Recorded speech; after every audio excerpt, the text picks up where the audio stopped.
We all need a little motivation from time to time, a swift kick when we're feeling uninspired. But here is the truth the ancient Stoics knew thousands of years ago. The right words at the right time can change everything. What if everything you have been chasing your whole life is already inside you? What if your biggest problem is not your circumstances but your own thoughts? Today you will learn 7 Stoic truths that will unlock your inner strength. Truths that have survived for 2,000 years because they work. Not in theory, but in real life, in your life. The first truth is that you control very little. This might sound depressing at first, but stay with me because it is actually the most freeing idea you will ever hear. The Stoic philosopher Epictetus said some things are in our control and others are not. Think about that for a moment. Your reputation is not fully in your control. The economy is not in your control. What other people say about you behind your back is absolutely not in your control. So why do you keep fighting these things? Why do you lose sleep over conversations that have not even happened? Your judgments, your actions, your responses in any given moment. Those are 100% yours. Nothing else. Stop wasting your energy on the uncontrollable. That is not strength. That is self-sabotage. The moment you truly accept this, a huge weight lifts off your shoulders. You stop trying to move mountains that were never yours to move. The second truth is that the obstacle becomes the way. The Roman Emperor Marcus Aurelius wrote these words almost 2,000 years ago. The impediment to action advances action. What stands in the way becomes the way. Read that again.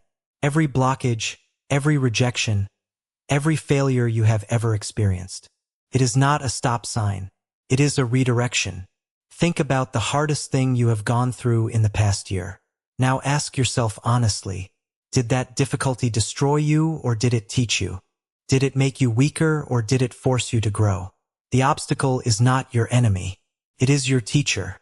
The hard thing you are avoiding right now, that difficult conversation, that scary decision, that painful truth you do not want to face, that is exactly the path forward.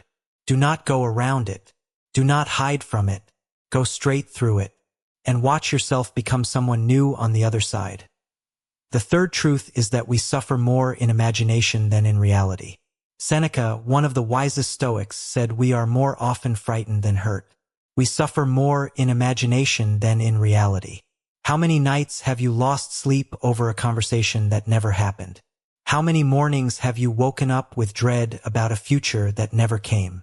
The human mind is a master storyteller, but most of its stories are horror fiction. Your brain cannot tell the difference between a real threat and an imagined one, so it sends you fear either way. But here is the question you need to ask yourself right now. Has this thing I am afraid of actually happened yet? If the answer is no, put it down. You do not have to carry tomorrow's pain today. Most of what you worry about will never happen. And the things that do happen, you are strong enough to handle. You have survived every single difficult day you have ever had. Every single one. The fourth truth is a powerful one. Remember that you will die. The Stoics called this memento mori. And no, this is not morbid. It is not depressing. It is the most urgent wake-up call you will ever receive. The Stoics kept death close to their hearts not because they feared it, but because it made life real. If today were your last day on Earth, would you still scroll through social media for 2 hours? Would you still stay silent when you should speak love to someone who matters? Would you still wait for someday to start that dream, to make that apology, to take that risk? Someday is not a day of the week. Memento mori is not about death. It is about waking up to this life right now.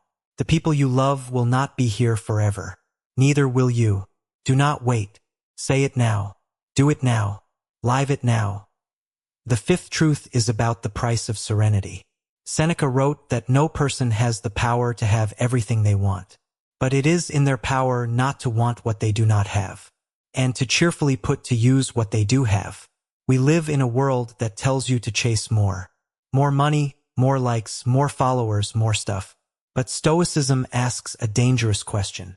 What if you already have enough? What if the constant hunger for more is actually the source of your exhaustion? Real freedom is not getting everything you want. Real freedom is not needing it. Try this today. Pick one thing you have been chasing that you do not actually need.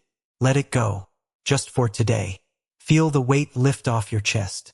That lightness you feel, that is not laziness. That is freedom. The sixth truth is that you are not your thoughts. You are your choices. Epictetus said it simply. It is not what happens to you, but how you react to it that matters. Your first thought might be anger, fear, jealousy, or shame. That first thought is automatic. It is a ghost from your past, a habit, a reflex. But your second thought, the one you choose, the response you decide to act on, that is who you really are. That is where your character lives. You do not have to be a slave to your impulses. You can pause for just one breath. You can step back and ask yourself, is this response helping me or hurting me? That tiny gap between stimulus and response, that is your superpower. It is the difference between reacting like an animal and responding like a human being. Use it. And now the final truth, the one that holds all the others together. You do not need more motivation. You need more clarity.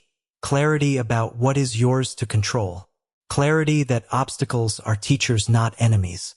Clarity that your imagination has been lying to you. Clarity that death is not an enemy but an alarm clock.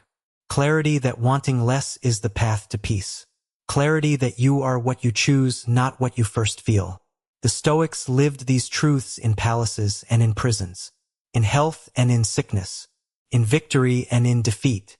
And you can live them today, not someday, not when life gets easier. Right now, in this messy, imperfect, beautiful moment, you have everything you need already inside you. The only question left is this: what will you choose today?